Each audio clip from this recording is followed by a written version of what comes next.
Teachers couple talk channel Lakshman Ekambaram. ఈరోజు ఒక ప్రత్యేకమైన వీడియోతో మీ ముందుకు రాబోతున్నాను. మొదటిసారి వీడియోని ఫాలో అయ్యే వాళ్ళు తప్పకుండా బెల్ ఐకాన్ సెట్ చేసుకోండి. ఆల్ నోటిఫికేషన్ రూపంలో మేము ఏ వీడియో చేసినా కూడా మీకు నోటిఫికేషన్ రూపంలో వస్తుంది. అప్పటికప్పుడు అన్ని విషయాలు తెలుస్తూ ఉంటాయి. దయచేసి స్కిప్ చేయకుండా చివరి వరకు వీడియోని ఫాలో కండి. మధ్యలో స్కిప్ చేయకుండా మధ్యలో స్కిప్ చేసే విషయమే అర్థం కాదు. ఇక ఆలస్యం చేయకుండా నేటి వీడియోలోకి వెళ్దాం. ఎంతో సుదీర్ఘమైన చరిత్ర కలిగిన అమృతముతో సమానమైన తిరుపతి లడ్డు కళంకితమైంది. దానికి కారణం ఏంటి, అసలు తిరుపతి లడ్డు యొక్క చరిత్ర ఏంటో మనం తెలుసుకుందాం.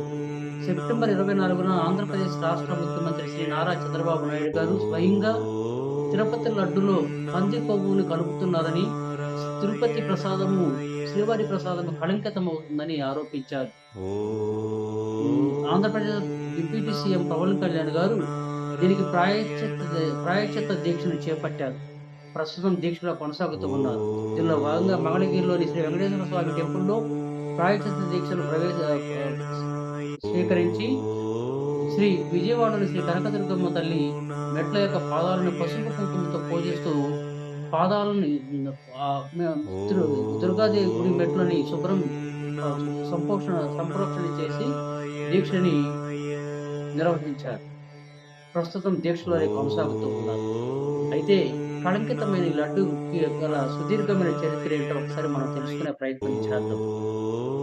తిరుపతి లడ్డుకు ఉన్న ప్రాముఖ్యత దేనికి లేదు, అతిశయోక్తి కాదు. ఎందుకంటే దీని రుచి సువాసన ప్రపంచంలో ఏ లడ్డుకు ఉండదు. అందుకే ఈ లడ్డుకు భౌగోళిక ఉత్పత్తి లైసెన్స్ లభించింది. అంటే దీని తయారీ విధానాన్ని ఎవరూ అనుసరించకూడదు అని అర్థం. భక్తులు భక్తి శ్రద్ధలతో మహా ఇష్టంగా స్వీకరించే ప్రసాదంలో తిరుపతి లడ్డు తొలి స్థానం. తిరుమల ఆలయంలో ప్రసాదంలో 15వ శతాబ్దం నుంచి 20వ శతాబ్ది తొలినాళ్ల వరకు ఇప్పుడు లడ్డుకు ఉన్న స్థానం వడకు ఉండేది. అప్పట్లో శ్రీవారికి సంధి నివేదనలు ఖరారు చేశారు. ఈ సమయాల్లోని భక్తులకు ప్రసాదాలు పంచేవారు. అప్పట్లో కొండ మీద భోజన సదుపాయాలు ఉండేవి కాదు. ఈ ప్రసాదాలు భక్తులు ఆకలి తీర్చేవి. ఈస్ట్ ఇండియా కంపెనీ ఆధ్వర్యంలో మహంతులు తిరుమల ఆలయ నిర్వహణ చేసే రోజుల్లో 19వ శతాబ్ది మధ్య భాగంలో తీపి బూందీ ప్రవేశపెట్టారు. 1940 నాటికి అదే లడ్డుగా మారింది. క్రమేపీ వడస్థానాన్ని లడ్డు సంపాదించుకుంది. ఇప్పుడు లడ్డుకు డిమాండ్ ఎంతో ఉంది. ఈ లడ్డు తయారీ కోసం ప్రత్యేకమైన పద్ధతులను పాటిస్తారు. ఈ ప్రసాదం తయారీ కోసం స్వచ్ఛమైన శనగపిండి, పటిక బెల్లం, నెయ్యి, ఎండు ద్రాక్ష, యాలకులు, జీడిపప్పు, కర్పూరం మొదలైన పదార్థాలు ఉపయోగిస్తారు. సంస్కృతంలో లడ్డుకు లడూకము, లట్టికము అని, తెలుగులో లడ్డుకము, లడ్డువము, లడ్వము అని, తమిళంలో ఇల్లట్టు, లట్టు, లడ్డుక, లాటు అని పిలుస్తారు. 12వ శతాబ్ది మానసోల్లాస గ్రంథంలో దీని ప్రస్తావన ఉంది. హిబ్రూ భాషలో లడ్ అనే పదం దీనికి సమానార్థంగా చెప్తారు. బైబిల్లో లడ్ పదానికి Jonas dictionary of old testament లో లజ్ మూల రూపంగా పేర్కొన్నారు. ముద్దుగా చేయటం అని దీనికి అర్థం. భక్తులకు అందజేసే ప్రసాదాన్ని తిరుపంగం అనేవారు. తర్వాత సుఖీయం, అప్పం, వడ, అత్తిరసం, మనోహరపడి ప్రసాదాలను ప్రవేశపెట్టారు. వీటిలో వడ తప్ప మిగతావన్నీ ఎక్కువ రోజులు నిల్వ ఉండే అవకాశం లేదు. దూర ప్రాంతాలకు తీసుకువెళ్లేందుకు అనువుగా ఉన్న వడకు ఎక్కువ డిమాండ్ ఉండేది. అది గుర్తించినప్పటి మద్రాసు ప్రభుత్వం తొలిసారిగా 1803 నుండి శ్రీవారి ఆలయంలో ప్రసాదాలు విక్రయించడం ప్రారంభించింది. నాటి నుంచి లడ్డుకు ముందు రూపమైన బూందీని తీపి ప్రసాదంగా విక్రయించడం ప్రారంభమైంది. ఇలా అనేక విధాలుగా మారుతూ వచ్చిన ప్రసాదాల స్వరూపం చివరకు 1940లో తిరుపతి లడ్డుగా స్థిరపడింది. 1536లో తాళపాక తిరుమలాచార్యులు తిరుమలలో శ్రీవారికి శ్రీదేవి భూదేవులతో కళ్యాణోత్సవం ప్రవేశపెట్టించాడని ప్రతీతి. ఆధునిక కాలంలో స్వామీజీ నిత్య కళ్యాణం చేస్తున్నారు. పెళ్లిలో బూందీ లడ్డు తెలుగింటి సంస్కృతి కాబట్టి నిత్య కళ్యాణం సమయంలో కళ్యాణం చేయించిన వారికి బూందీ లడ్డు ఉచితంగా ఇవ్వడం ఆచారం. ఒకప్పుడు బియ్య పిండితో చేసిన లడ్డు ప్రసాదాన్ని తిరుమలకు వచ్చిన భక్తులకు శ్రీవారి ప్రసాదంగా అందించేవారట.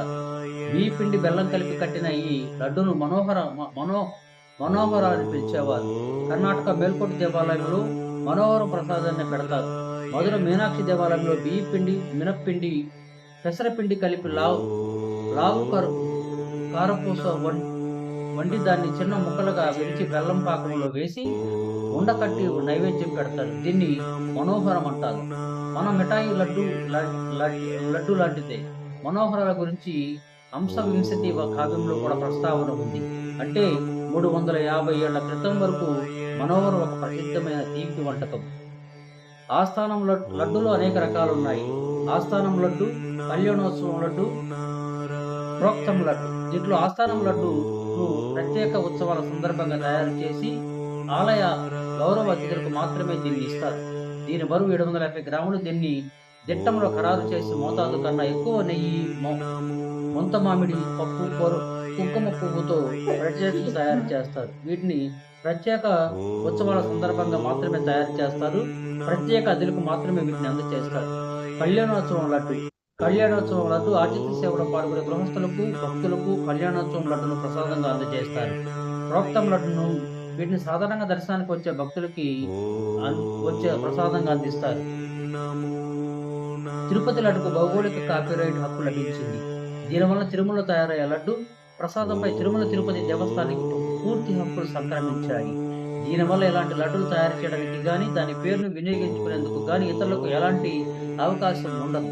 ఈ భౌగోళిక హక్కు కోసం తిరుమల తిరుపతి దేవస్థానం జాగ్రఫికల్ ఇండికేషన్ రిజిస్ట్రేషన్ చెన్నైలోని కార్యాలయంలో దరఖాస్తు చేసింది. దాన్ని పరిశీలించిన కార్యాలయం భౌగోళిక కాపీరైట్ను నిర్ధారిస్తూ ధృవీకరణ పత్రాన్ని జాగ్రఫికల్ ఇండికేషన్ రిజిస్ట్రీ కార్యాలయానికి అందజేసింది.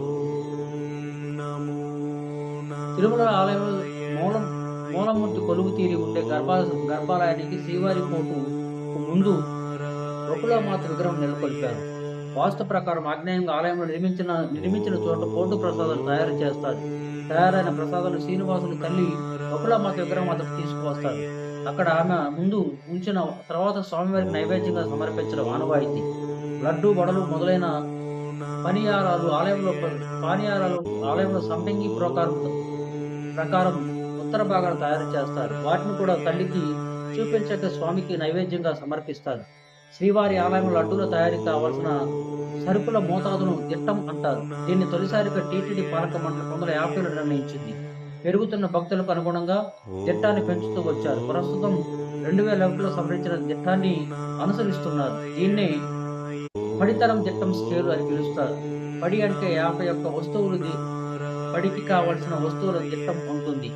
ఆ ప్రకారం ఉగ్రాణం నుంచి వస్తువులు ఇస్తారు. దీని ప్రకారం 5100 లడ్డులు మాత్రమే తయారు చేయడానికి 2 కిలోల ప్రసాదం ప్రకారం దిట్టాన్ని అనుసరిస్తారు. 1940 ప్రాంతంలో కళ్యాణోత్సవాలు మొదలైనప్పుడు మనం ఇప్పుడు చూసే లడ్డు తయారీ మొదలైంది.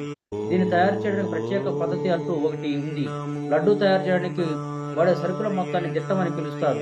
ఆ దిట్టం స్కేల్ 1950లో మొదట రూపొందించగా భక్తుల తాకిడిని బట్టి దీన్ని 2001లో సవరించారు. ఇప్పుడు ఈ స్కేలు ప్రకారం లడ్డు తయారు చేస్తున్నారు. శ్రీవారి లడ్డు తయారులో వాడే దిట్టంలో వాడే సరుకులు దీని ప్రకారం 5100 లడ్డుల తయారీకి ఉపయోగిస్తారు. ఆవు నెయ్యి 125 కిలోలు, శనగపిండి 180 కిలోలు, చక్కెర 400 కిలోలు, యాలకులు 4 కిలోలు, ఎండు ద్రాక్ష 16 కిలోలు, కలపను 8 కిలోలు, ముంత మామిడి 30 కిలోలు. ఈ మిశ్రమంలో సుమారు 5001 లడ్డుల వరకు తయారవుతాయి. శ్రీవారి ఆలయ ఆగ్నేయ దిక్కులో ఉన్న వంటశాలలో సుమారు 15 వరకు లడ్డులు తయారవుతాయి. తొలి రోజుల్లో లడ్డులు కట్టెల పొయ్యి మీద తయారు చేసేవారు. అయితే భక్తుల రద్దీని దృష్టిలో ఉంచుకొని యంత్రాలను ప్రవేశపెట్టారు. తిరుమల లడ్డు తయారీ కోసం పోటు అనే వంటశాల గది ఉంది. ఇక్కడ అత్యాధునికమైన వంట సామాగ్రి సహాయంతో రోజు లడ్డులు తయారు చేస్తారు. సాధారణంగా ఎండలో అంగడిలో తయారు చేసే లడ్డు రకాలు బూందీ లడ్డు, రవ్వ లడ్డు, తొక్కుడు లడ్డు, బెల్లం లడ్డు, బందర్ లడ్డుగా పిలుస్తారు. కానీ తిరుమల దేవస్థానంలో పిలువబడే తయారయ్యే లడ్డును మాత్రం ప్రత్యేకమైన దైవ ప్రసాదంగా భావిస్తారు. ఈ లడ్డుకి ఎంతో పేరు ప్రతిష్టలు, సుదీర్ఘమైన చరిత్ర ఉంది. సో ఈ వీడియో మీకు అలాంటి ఈ లడ్డును 2024 సెప్టెంబర్ ఆంధ్రప్రదేశ్ ముఖ్యమంత్రి నారా చంద్రబాబు నాయుడు స్వయంగా ప్రకటించారు. ఈ లడ్డు కళంకితమైంది. ఆవు నెయ్యిని గత వైసీపీ ప్రభుత్వం ఆవు నెయ్యిని కలిపిందని ఆరోపించడమే కాకుండా డిప్యూటీ సీఎం పవన్ కళ్యాణ్ గారు ప్రత్యేకంగా దీని కొరకు ప్రక్షాళన దీక్షను చేపట్టడం జరిగింది. అలానే తమిళనాడుకు చెందిన ఏఆర్ సంస్థ అనే వాళ్ళు దీన్ని కాంట్రాక్ట్ తీసుకొని ఈ ఆవ్ లడ్ ఈ లడ్డూ తయారీలో వాడే నూనెలో ఆ పంది కొమ్మును కలుపుతున్నట్లుగా నిర్ధారించని ఆ సంస్థకి నోటీసులు ఇవ్వడం జరిగింది. దీనికి సంబంధించి వైసీపీ గవర్నమెంట్ మాజీ ముఖ్యమంత్రి జగన్మోహన్ రెడ్డి గారు త్వరలో తిరుపతి ఆలయాన్ని సందర్శిస్తున్నట్లుగా మీడియాలో ప్రకటన చేయడం జరిగింది. రాబోయే రోజుల్లో మరి ఈ లడ్డూ లడ్డూల వైరము ఎటు దారి తీరుందో మనం వేచి చూద్దాం. ఈ వీడియో మీకు నచ్చితే మా ఛానల్ సబ్స్క్రైబ్ చేయండి, లైక్ చేయండి, షేర్ చేయండి. మరందరికీ కొత్త విషయాలు తెలియజేసే అవకాశం మాకు కల్పించండి. మీరిచ్చే లైక్ వల్ల మా ఛానల్ మరందరికీ రీచ్ అవుతుంది. అందరికీ అన్ని విషయాలు తెలియజేసే అవకాశం మాకు కలుగుతుంది. చూస్తూనే ఉండండి. మరో రోజు మరో మంచి వీడియోతో మీ ముందుకి టీచర్స్ కపుల్ టాక్ ఛానల్.